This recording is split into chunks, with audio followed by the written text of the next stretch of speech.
Okay, let's start our full-on silhouette project first by reviewing our context library. So here's my images out of the context library. Let's go to body forms and let's look at what we have here.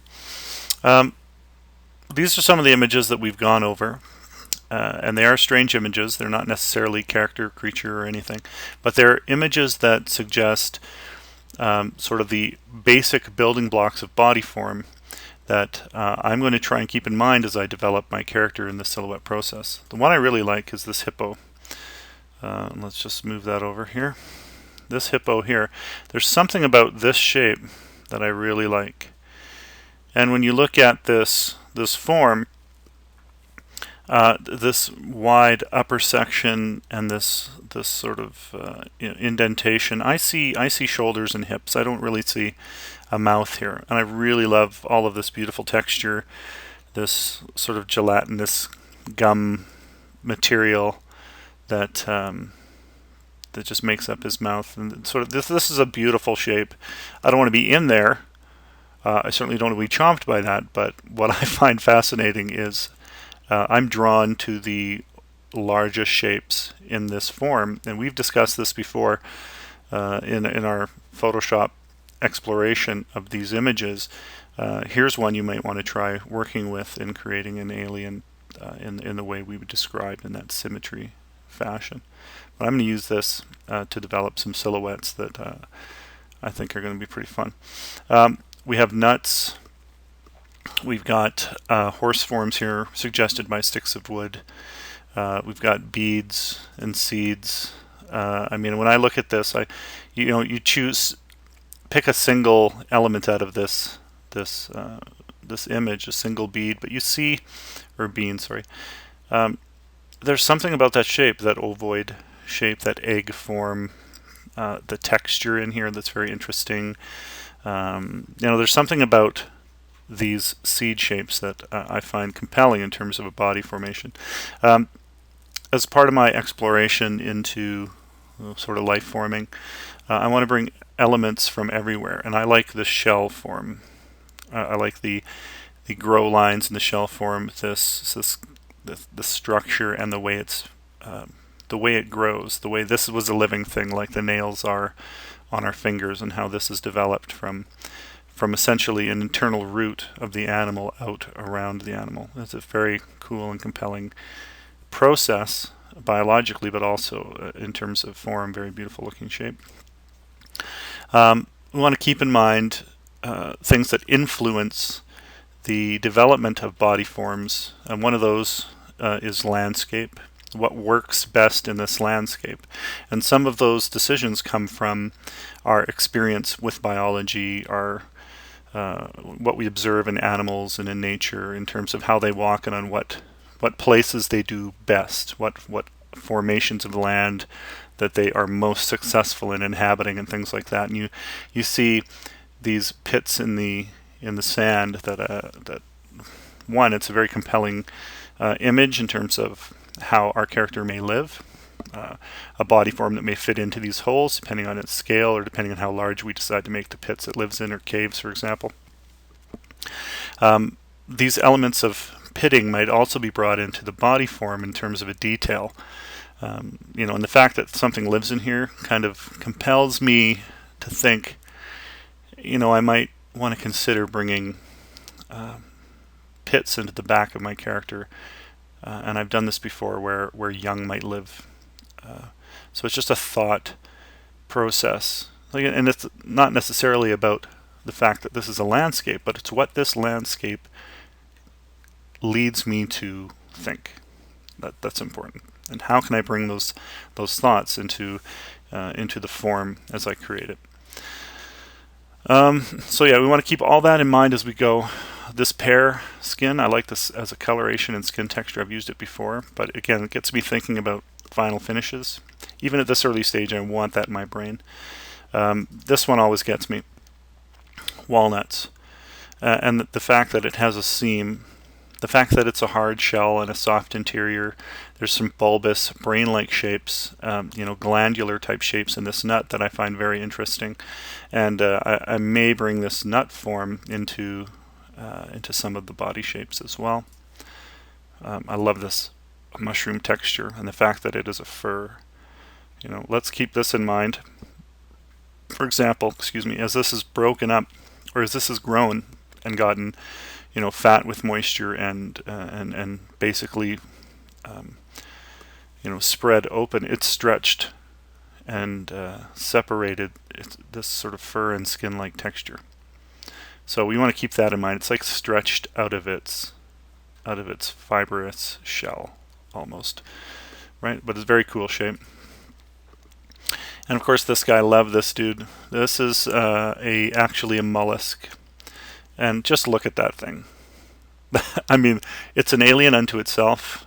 We don't know anything on this planet. I mean, we keep finding interesting things to look at and to observe, but we haven't even begun to scratch the surface of what the ecosystem can show us. And this is some amazing stuff. So I want to keep this form in mind. I mean, it's absolutely stunning. I mean, if I can read, some hard bone-like shapes in here, although I'm sure there aren't any, but I feel like there should be. That's just a coloration, but it feels like a crease, and that feels like its palm and its nails. There's an alien form in here that I would love to build off of. So I'm going to bring some aspects of this mollusk into the character. I'm going to find a way somehow, or I'm going to allow it to influence me in my creation of the silhouette. So some of these very cool, sleek, wing-like forms and shapes I find spectacular. So we'll play around with that, and this as well. These sort of seed pods with the wings in them, this sort of fibrous flying membrane. I really like this shape, and I've used this before in character development. There's something about that is compelling, that it can actually float and rotate and fly and fall to the ground softly and seed. There's something about that wing-like shape that I find quite interesting. So again, a review of your context library before you start doing silhouetting is important to remind you of the context your character needs to fit into and how the images you selected are going to influence it during its development. So that's one place to look for sure. Ecology and environment, right? We want to keep in mind certain aspects of why we chose these things. We have a desert environment. Character with cloved hoofs, padded feet, a broad base will survive quite nicely here. Ability to store water. Who has a character with a diverse appetite will survive here well in a sparse ecosystem with few plants. So the fact that it can eat both is fantastic. You want to keep that in mind. And that's what I mean by the context library. These things are not necessarily direct reflections of a direction for a character. They're not particular forms that we're going to follow, except in the case of the body forms. But these elements suggest aspects of life and how we're going to grow our character with these in mind. There are some other principles we're going to get into after we've created our form that are going to further develop our character. But first we want our set of silhouettes out based on the ecosystem, those loose shapes that we can pull from and start to apply what we know to them. So this is the part of creative reasoning and life forming that I'm talking about. Allowing ourselves to be influenced by these shapes, these images, and start thinking about how our character would have evolved in this environment. Right? What are the successes it has if it's in a sort of a mid-range evolution? If it's one of those species that's going to fail, how is it going to fail? If it can't store water in a desert environment, it's not going to last too long. But it might be the area of evolution that you are honing in on, and if you are, then be aware of that and make decisions accordingly. Maybe it's one of a million that has survived because it's smarter than the rest, but not necessarily physically equipped to survive in that environment. Technically, it has allowed itself to survive with its technology or its skills in hunting or something else that has allowed it to do that. But creating this backstory all comes from the images you selected, and it makes it much easier to develop a character with all of those aspects in mind. Love this sort of seed pod look. These new needles on this tree, and I love the way its cones are developing. There's some aspects here of reproduction that I find very cool. So I think, I've got a lot to think about as I'm creating my silhouette. I'm just going to allow this stuff to sit in the back of my mind as I go forward. All right, cool. So now that you've got that sort of reviewed, and check them all out before we start, I'm going to review mine, and then we're going to get really rolling into the silhouette project.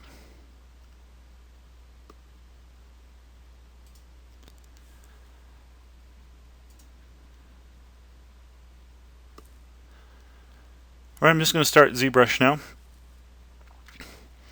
And I need to set up my UI the way I had it before because it just makes it a little easier for me. So I'm going to go to Preferences,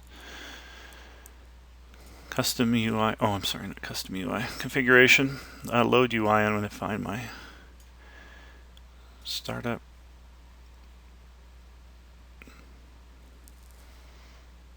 Interface. There you are. I'm going to copy you out of there and I'm going to place you just here in Startup. Paste. Alright, so there I have my UI set up.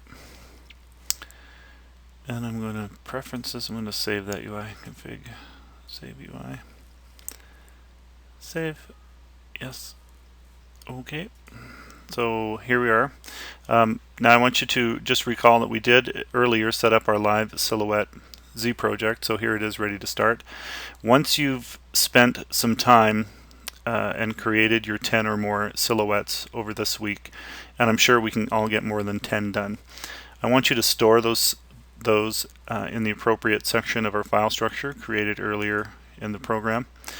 And I want you to make sure you do have your C77 or your Studio clay material background and BPR settings all prepared. So we're going to transfer the tool we create out of the silhouettes into this project, and we're going to start creating take it a little further, and we're going to explore some more principles that we have to apply as we develop our character from form and silhouette to a character that can actually function.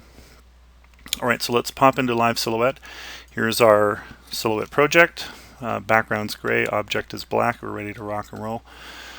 Let's go to Move, and I'm just going to start, and I'm going to pop in and talk about some things as I go.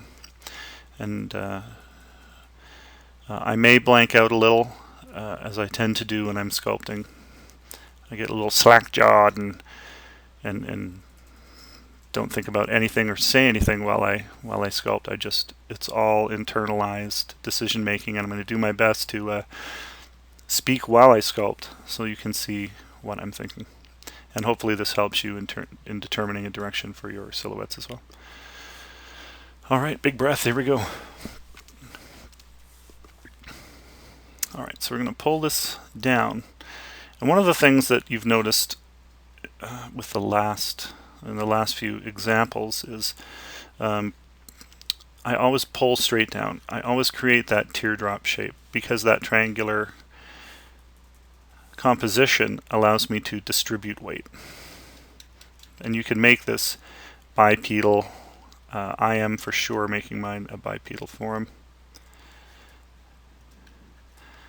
And I don't care about stretching polys right now or shredding this. I'm just looking for a shape to play with.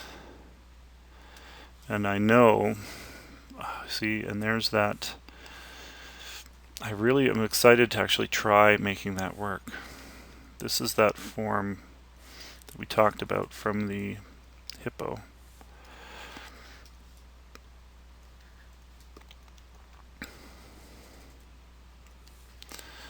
Right, and we have hips. I know he's going to be bipedal. He's going to share some anatomy with us in terms of, you know, base structures like hips and joints, and we're going to get into that a little bit more as we get into sort of detailing this out and making our form functional, bringing function to that form as we discussed.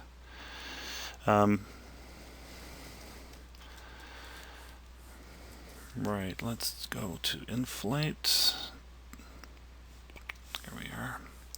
Let's bring some shape back to that.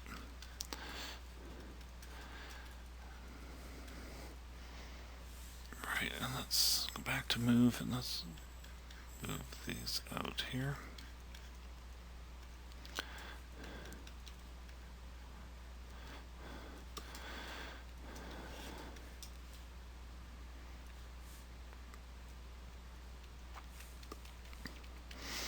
And I don't worry too much about right now overall getting the proportions perfect right off the start. I'm just looking to get general shapes right so that I can start thinking about other things.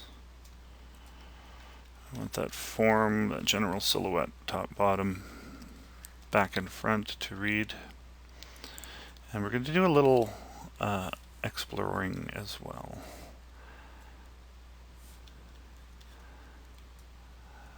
In just terms of process here, how we can get some cool stuff.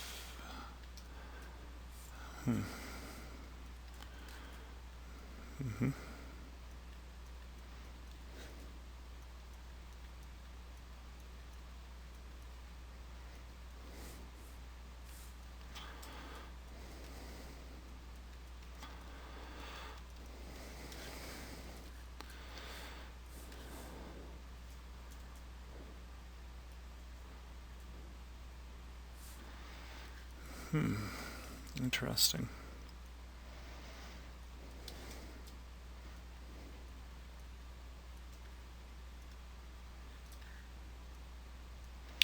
No head yet. Well, let's just put something in there to suggest.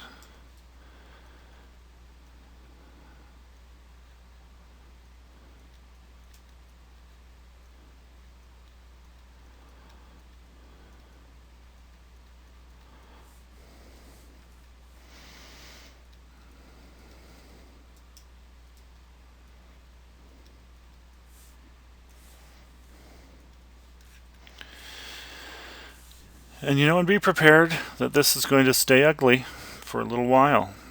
And it's okay to spend an hour per silhouette sorting it out.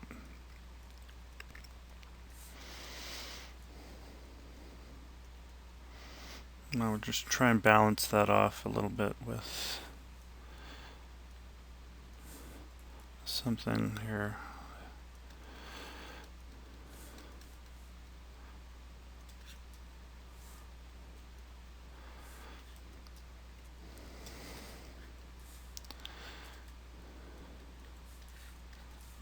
Lacks a neck.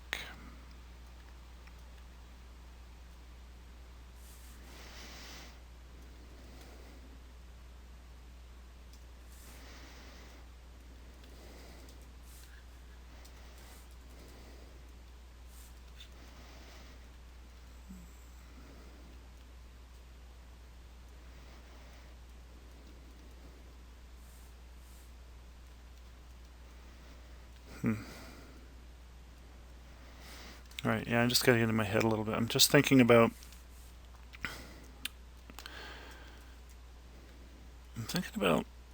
the shapes of the nuts that we had, the walnut type of shape. And is that gonna work here?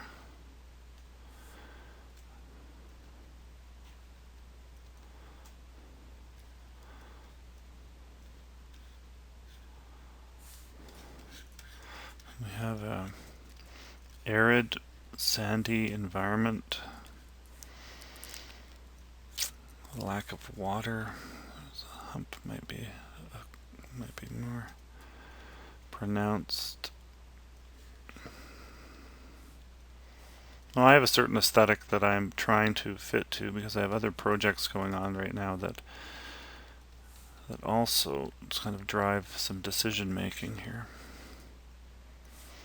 So, I mean, it all influences you one way or another. And if you allow it to, it can do some pretty cool things. Ooh, ooh, me likey, what happened there?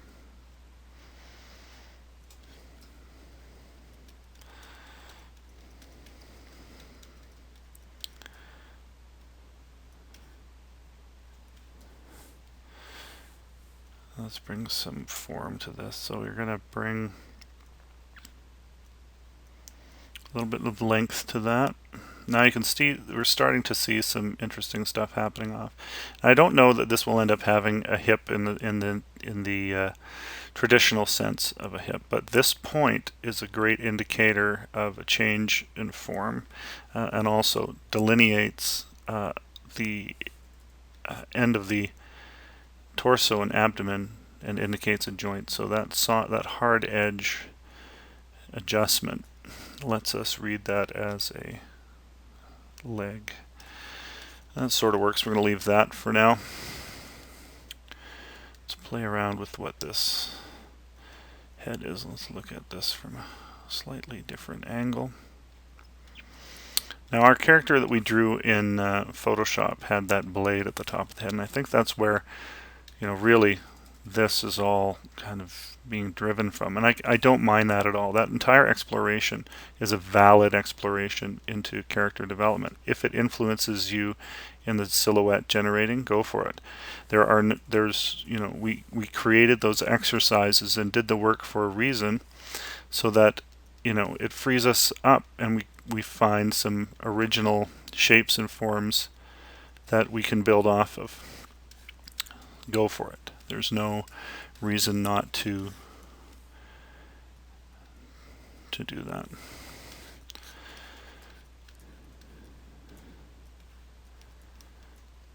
Cool. Kind of like this. There's something funky going on there. And I don't have the geometry in this one to do it, so we may Dynamesh this one to move forward. But let's just do this. See, there's some cool stuff going on there. Very interesting shape. Now this, I'm not sure that I like that. The hip, smooth that out. See, I like that smooth transition from the hip to the knee, or what might be a knee. Let's just widen that if we can. Make this a little thinner here if it'll let us. Okay. That form I like. There's something compelling about that shape. I'm not sure that the head shape itself will work in the end, but we will give it its due consideration when we get this into our clay project. Start looking at this. So now this is often what I do. I'll have a torso, a head, a back, some shoulders, something funky going on, and that's what I feel comfortable in terms of stretching the sphere out to. Now I could Dynamesh this and draw and just pull the arms out and start playing with that form as well, but just to give you a sense of another operation. Well, here I'll just do the Dynameshing just so you can see. So we have the Dynamesh set to 64. This is totally fine. And let's just do a mask and Dynamesh this. So now, there it is. It's Dynameshed. And we can continue moving on. If I wanted to pull arms out now, I could do that. And we can start looking at, what is this? What is this type of thing, or the shape, do to the character?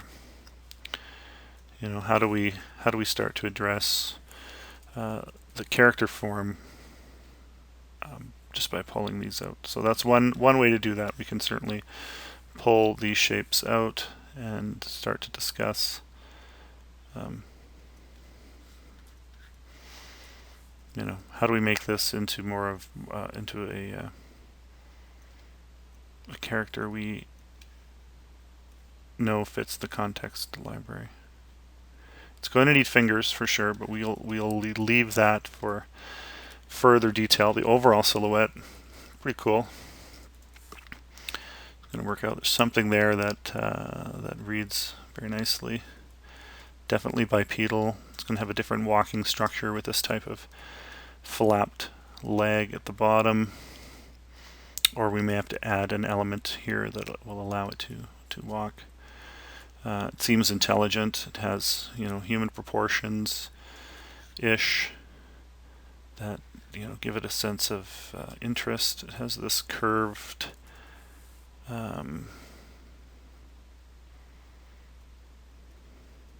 sternum, which I'm finding quite interesting. I can play around with that. So yeah, you could just sit here, Dynamesh out this form, and let's just Dynamesh that again. Alright, so there is a shape we can go with. Nice. Let's go into Subtool and duplicate that. Turn off this one below it and work on the top one. Now, let's start another silhouette. We can bring that up. So, I mean, that's as simple as that. I took it to a level I felt comfortable with, duplicated it, so now I have another one. And I want you, once we have all of these, we'll do a little bit of playing around, but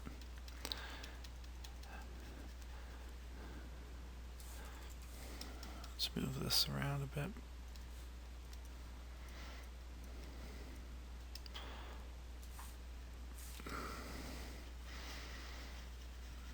There are some distinct differences between that hand and that hand. Let's just solve that right now, just so we can keep symmetry working to our advantage.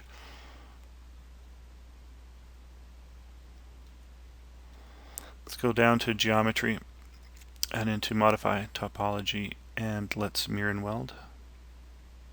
There, just to return that back to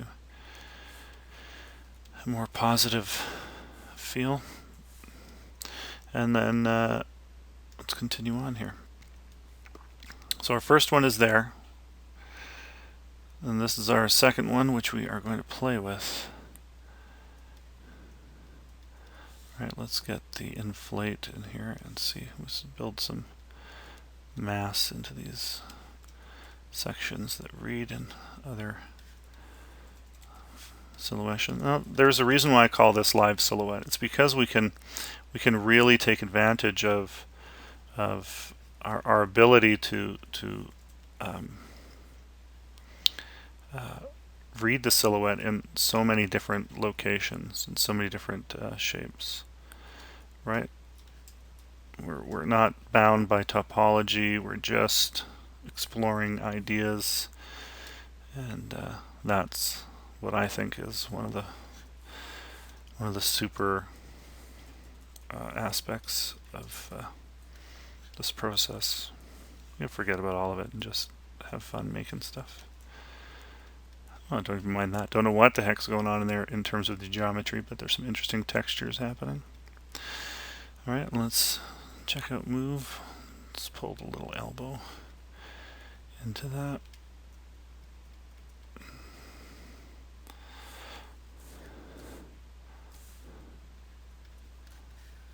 Let's check out from the top view. See, now that's actually a very interesting top view even.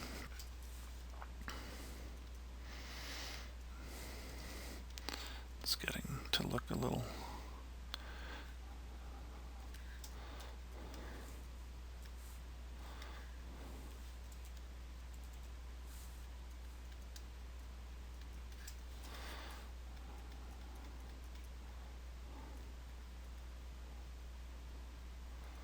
change its head form tad. And you see now there's something a little more menacing about having that downturn in the brow, and what is suggested by the chin, the location of that kind of tucked in to its torso a little bit more, gives it a suspicious. It's suspicious about something. There's a little bit of something going on there that I find very interesting. Right? Yeah, it's got a cool look.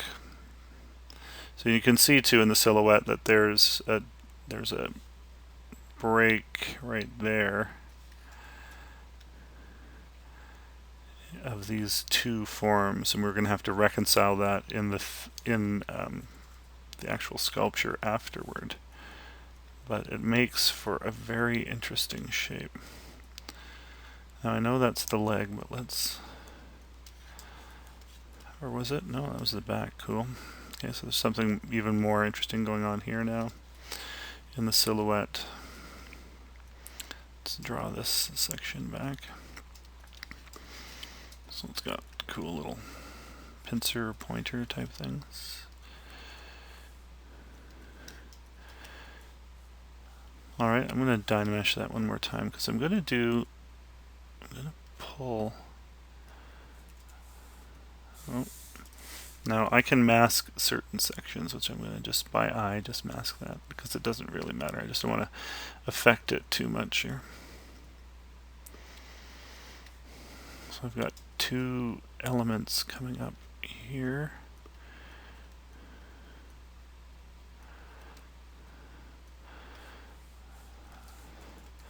Give those some shape. Like so. Interesting, yeah.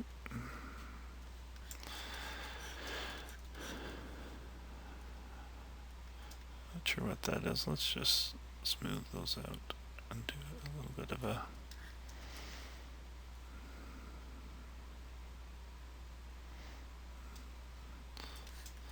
something to consider in a form.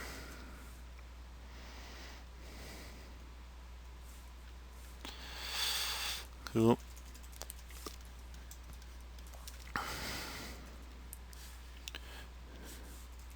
Oh, let's clear our mask so we can play a little bit.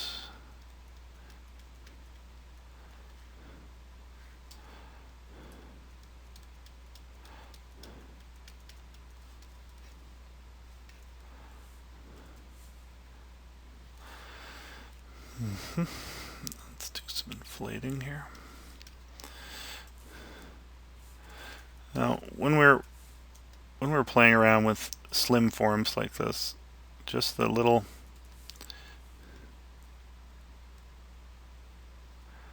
or in flatten. That may be why that's not really working. Inflate is what we want. Alright, so I just want to suggest some forms here that might be a knuckle. And I want to try and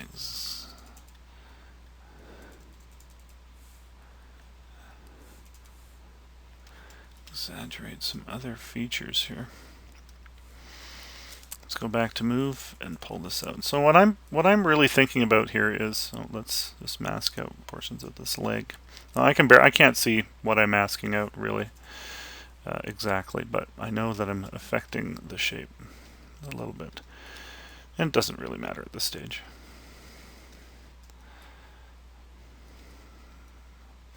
That's cool. Let's move this out.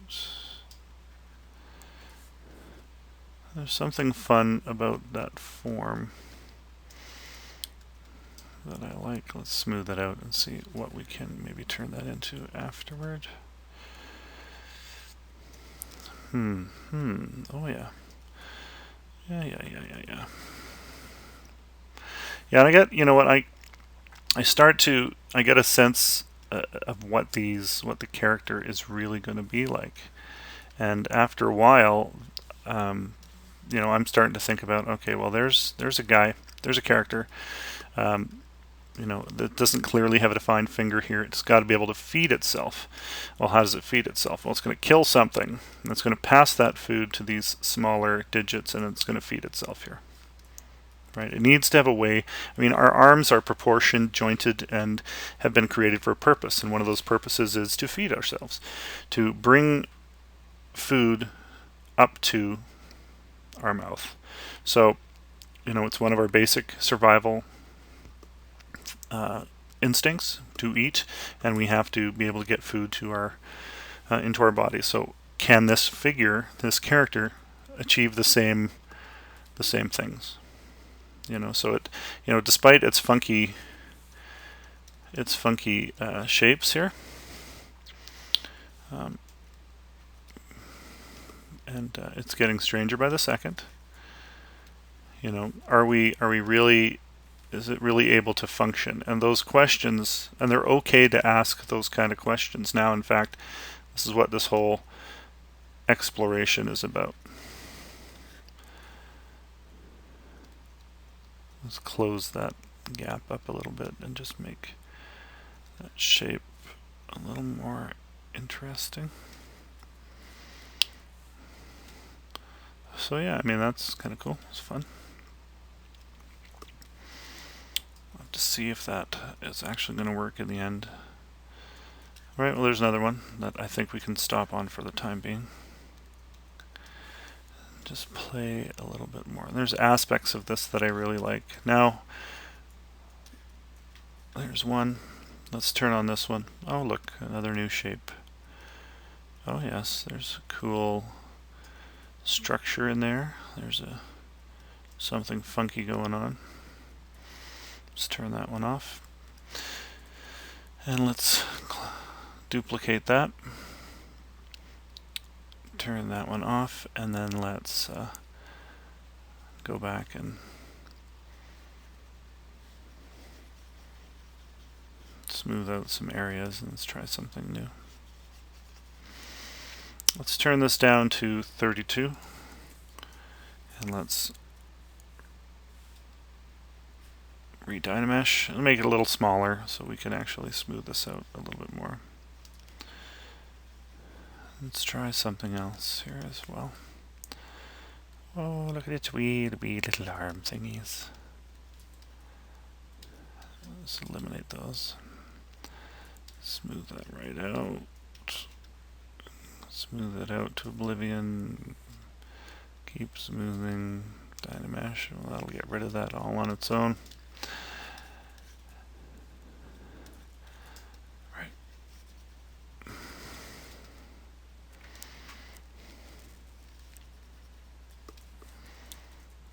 I'm going to move, let's bring these up here and just stow those away in those legs.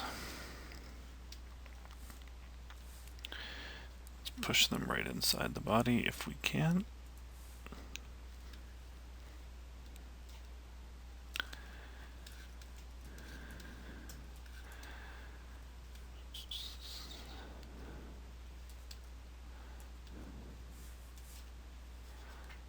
Right.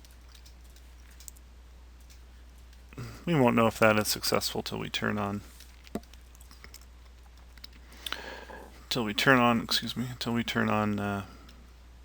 or put this into our clay project and start playing around with it.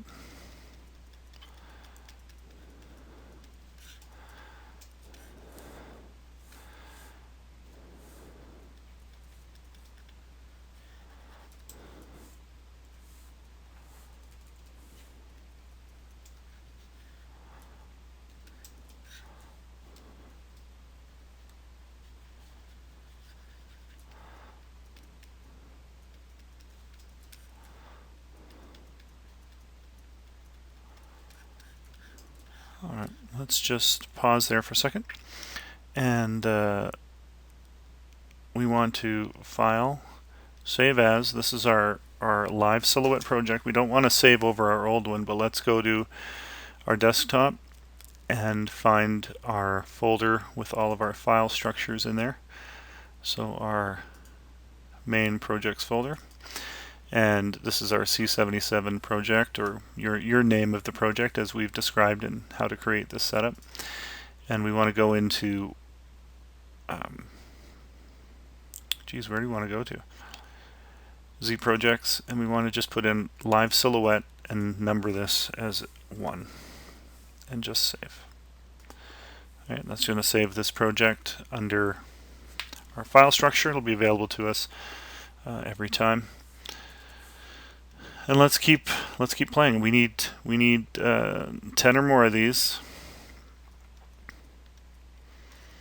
I'm going to do this one, then I'm going to pause, and we'll come back and look at all 10, and then we're going to start doing some additional exploring and trying to develop a few more shapes that we can really start to dig our teeth into. Actually, I'm going to bring these. I'll finish this one off, and then we'll do that. Just bring these right inside.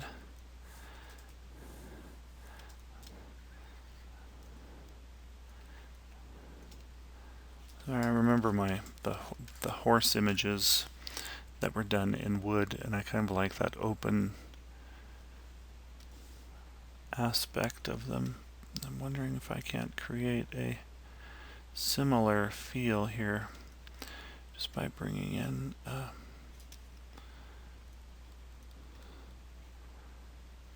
merging these elements together and creating sort of a pass through.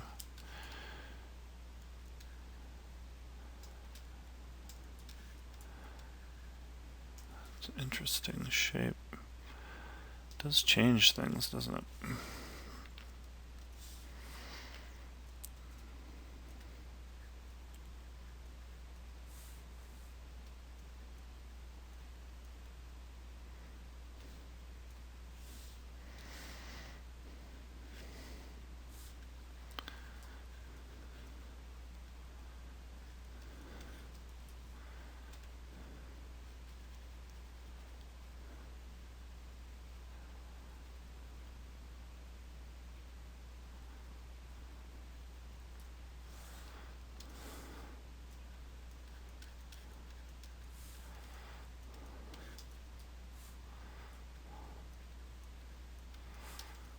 Feels like that's got to be the hinge point.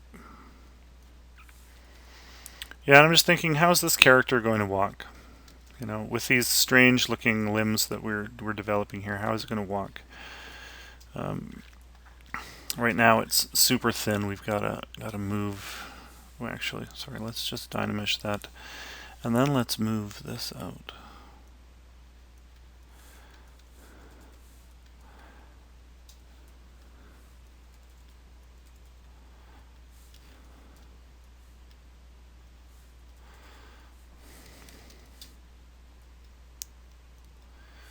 I still, even though this is an alien form, I'm still thinking of a nice mixture of hard, soft, transitional forms, areas of rest, weakness and strength, things that suggest. So there's an element here that's kind of interesting. A slight separation in forms here that, although it's very minor in silhouette, suggests the difference between the head and the back.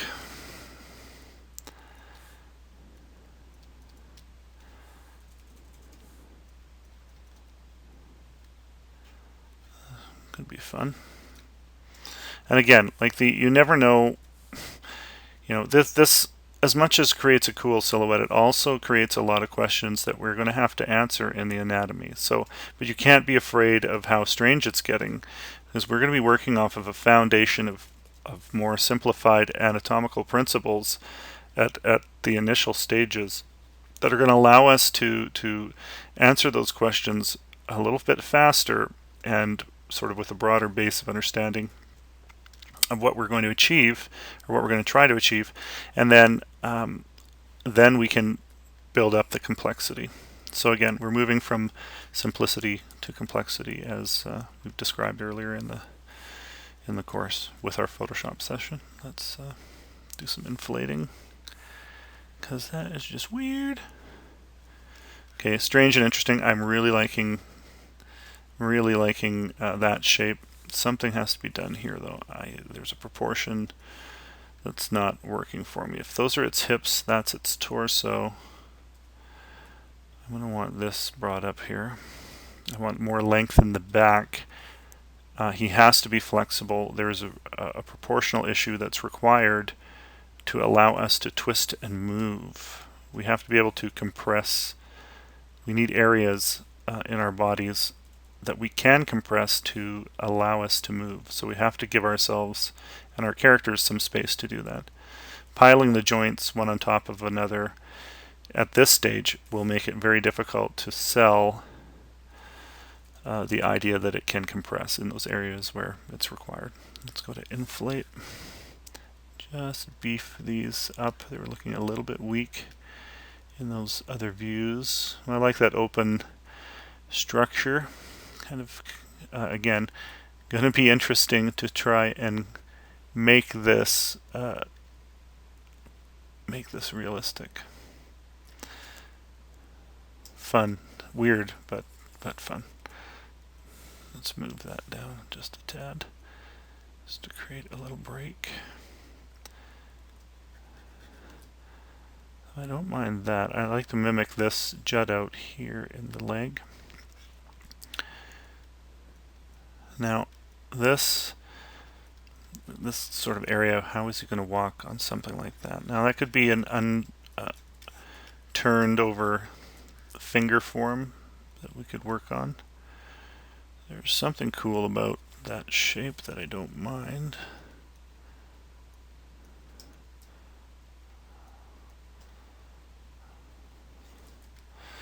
Now we have a kind of issue here which we're going to have to talk about, and we'll have to resolve if we choose one of these shapes to go forward with.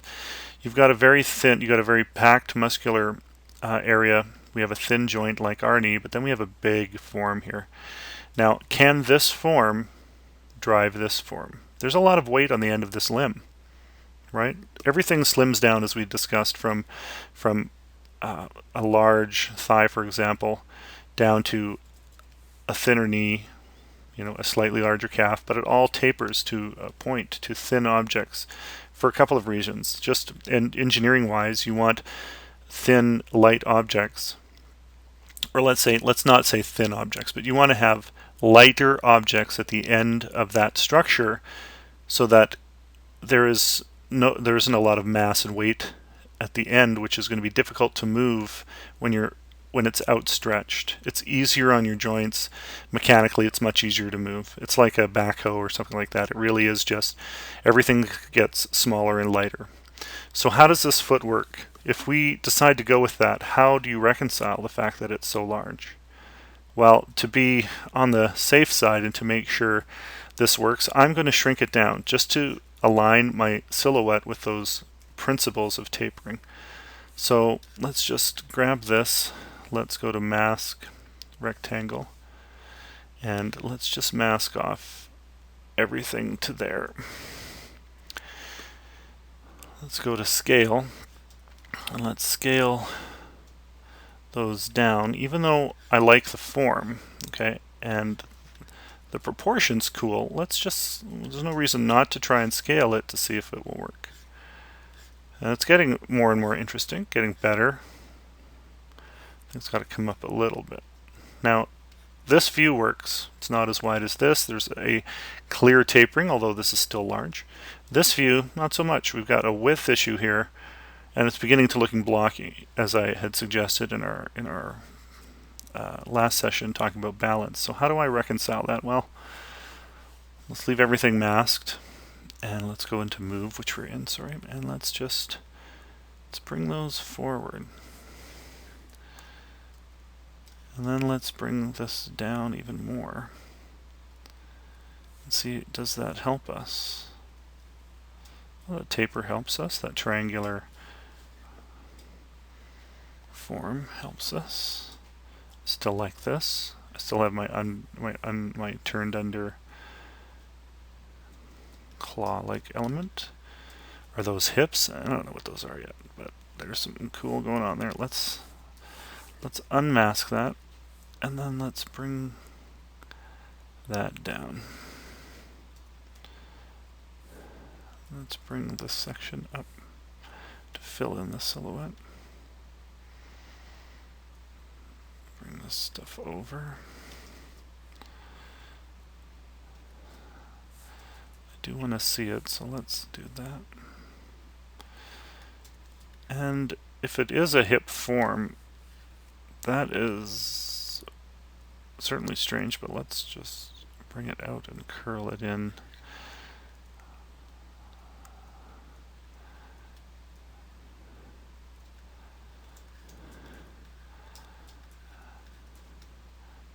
Okay, that's just strange. That's just weird. But weird's good.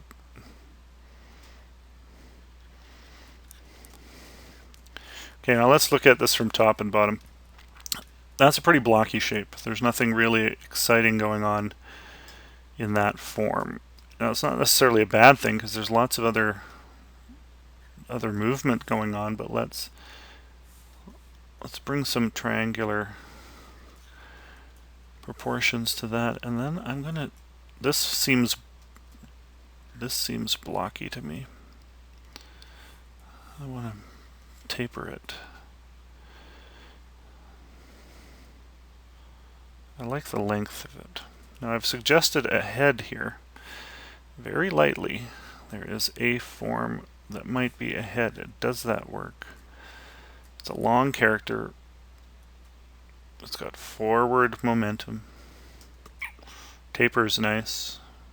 That repetition in triangular formations is very interesting.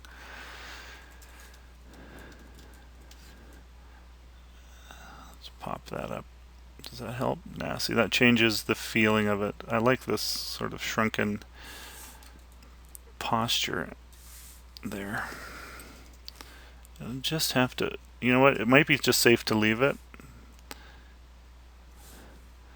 Just needs a little something there.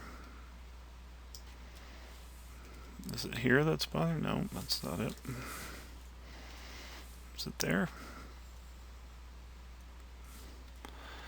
Alright, let's leave that. Now we've been using Dynamesh, and I just Dynamesh that one more time just to complete that shape. Let's talk about what else we can do with this. Let's go to Tool, and let's bring in a Z-sphere. Let's go to Subtool. Or actually, sorry, let's go back to our form here. The Subtool, and we have there's our first form, our second form, and our third form, which is really freaking weird. Let's look at these together and see if any of that, how that all works. So now you've got these three silhouettes together. You know what you could do is group these and just Dynamesh the whole works together. So you have the opportunity here to play around with some very cool like further development in terms of what this stuff ends up being. Right? So I want you to keep that in mind as well as we continue on, because there is some opportunities for some really strange shapes to be created. Let's turn those off for the time being, and let's append a Z-sphere. Now our Z-sphere is there,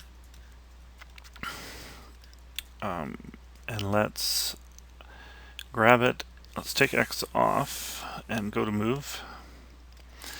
Let's grab our Z-sphere and just pull it up here. Oh, that's not our Z-sphere. Huh. Of course, you have to select the Z-sphere first, and then go to Move and move it around like a normal human being. Alright, so there it is. There's our Z-sphere, and you can see it tucked into the silhouette right there. So just leave it. Actually, we'll bring that down. Let's go to Draw. Let's hold this down, press Shift so it snaps to the same size as previous. And the dark ones, or the ones that aren't live, go black. The ones that are live stay the Z-sphere coloration. And then let's go to Move, and let's move these into position. Right, and you still get all your marks, so you know where your Z-sphere is. So you can use Z-spheres in this silhouette process, and I like when I'm doing hands, like for human proportions, they hit just above the knee. I'm just going to stand up and double check. Yeah, so they're mid-thigh, sorry, and when your palm is outstretched. So mid-thigh-ish is the proportion we're trying to hit. with the arm. Now its knee is down here. Well, I guess actually no, its knee is not down there. That would be its ankle. Its knee is roughly here. So let's just move this up. We're going to say that's about mid-thigh-ish. And then the elbows themselves, these are almost the exact same length. So we want to just keep that in mind. It's slightly shorter.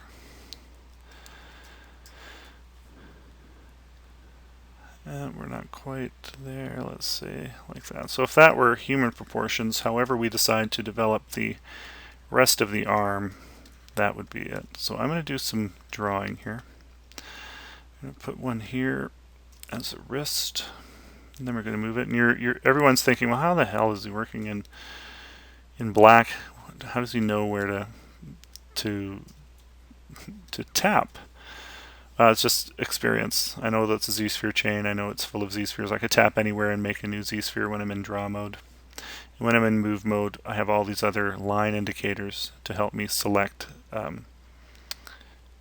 my parent spheres. So there we go. Bring this in. Seems weak because you have that inside form.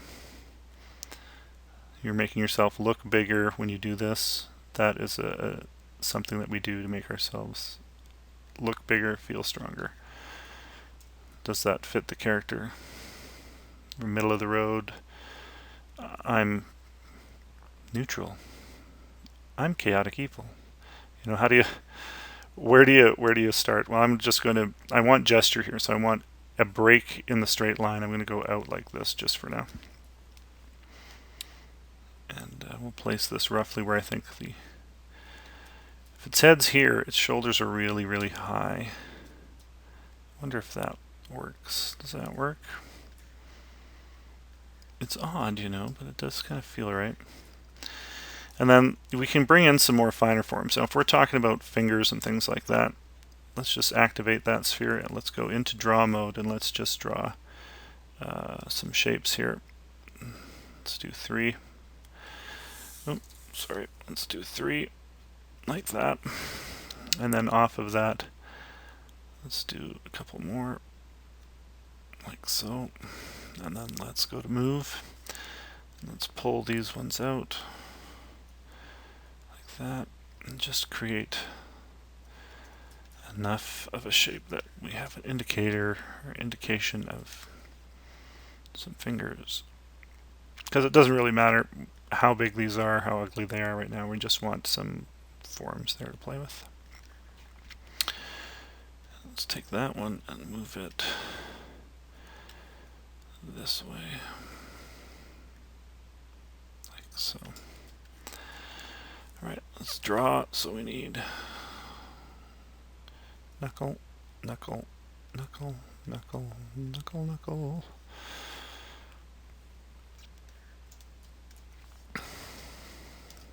Yeah, I think that'll work. We don't really need them because we're going to dynamesh this after, but okay. So here's our shape. Does that still work? Let's go to move and move this center one up.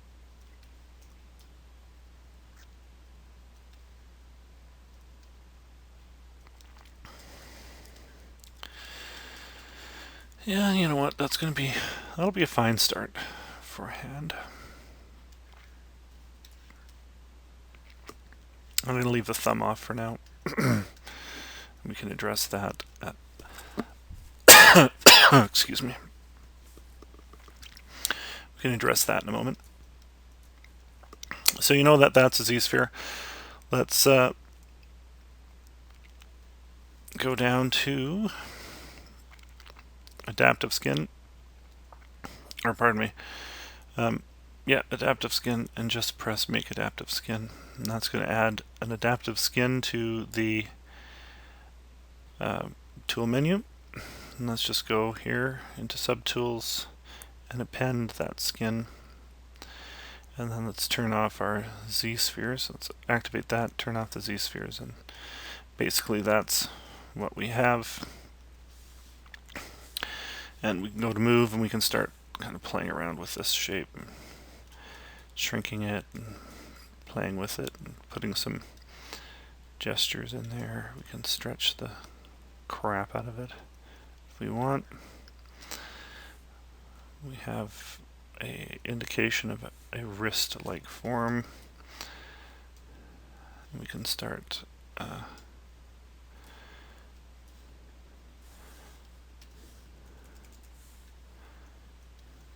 thinking about roughly what forms look good in terms of how they play with the other shapes that we've created. Right, and while this is active, because it's its own subtool, you can just go to Subtool Master, wherever that is in your UI, and press Mirror. We're going to append it as a merge into one subtool across the x-axis. Select OK. Now we have that. When we're working on the arms, we've got to have X active. Oh, sorry, that's the inflation. And now, if we want to indicate knuckles, we can do that here by just, talking about, well, we don't need to get that involved in the silhouette. But does it work? Does it help our general understanding of the form? To some degree, yes.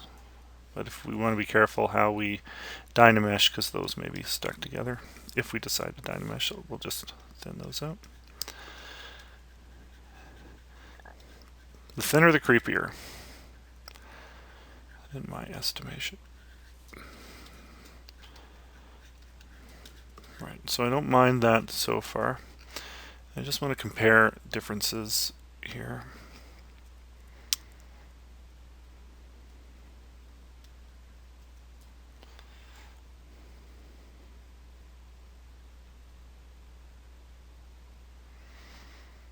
There's some interesting stuff going on there. Little change in silhouette. So we can play with all three of these. Once you have 10, the combinations you can create are quite good. So I'm going to leave that as my number 3. And that's basically all I'm looking for in the in silhouettes.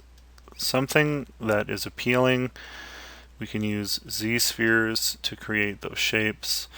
We can go to the Insert Tubes brush and we can start. Oh, there are multiple. The mesh is composed of multiple subdivision levels. Oh, what am I in? Oh, it's because I'm in a skin. Let's go back to our polysphere here. And we can start just drawing off some shapes.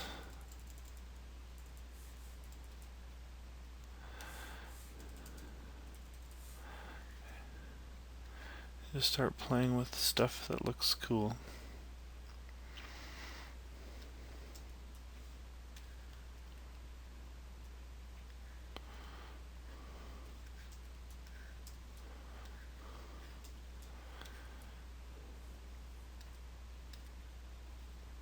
Dynameshing them in if we want.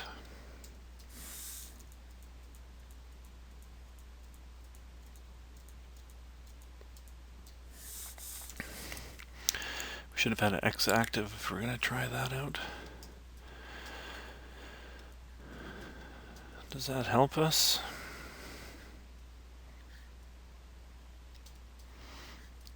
Do these forms help us?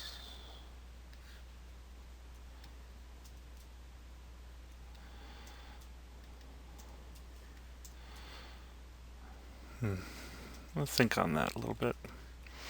But here's another way of just playing around with silhouette and asking, does it make sense?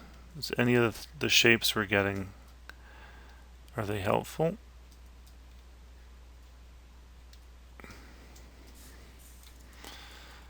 Right.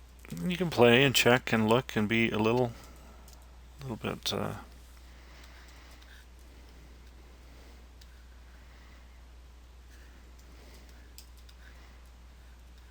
you can add geometry any way you want with the curves brush, inflate, insert sphere, cylinder, curves, the curve trifill. I mean, you can really start to think about how does that help me out. Does that work?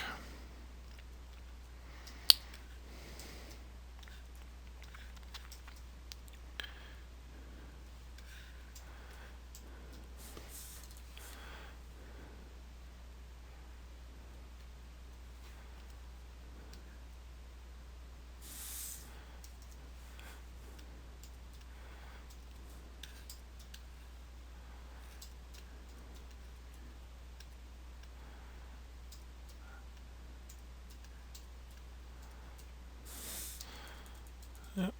There are options. There's always options, and one of the things that I like is that you can try out so many different ideas here.